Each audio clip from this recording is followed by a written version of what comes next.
I pulled a gold tooth from the corpse's mouth. Just as I was about to admire it closely, it fell back into the coffin. I reached in to retrieve it, but got bitten by a rat. I was furious and immediately pulled the trigger. Then I found the creditor, intending to repay the debt with grave goods, but the creditor claimed they were all counterfeit. I explained that though I am the cemetery caretaker, the underground rat infestation is rampant. Not only did they steal the valuable items, they also bit my arm, but the creditor gave me a week's grace period. Then I reached out to my embalmer friend for help in an emergency, but he refused. He said all the bodies arriving these days were from the poor. I didn't believe him. Then I offered a small bottle of liquid as payment. Only then did my friend agree. Then I arrived at the morgue. I found 4 bodies laid out inside, but none of them were of any use. Then I saw another body lying behind it, but my friend tried every trick to stop me, using a feint. I pulled back the curtain that hid it, and discovered the dead man's mouth was full of gold teeth. I immediately prepared to pull the tooth. My friend said the deceased was a well-known wealthy businessman. If anything went missing, he'd be in big trouble. Just as we were arguing, the deceased's family suddenly walked in and delivered some good news. In his hand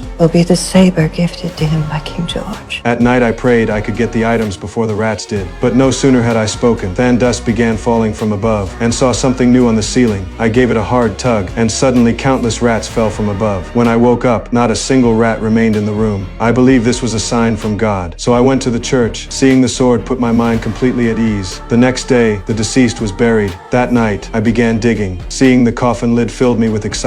But just then, I heard the sound of rats coming from inside the coffin.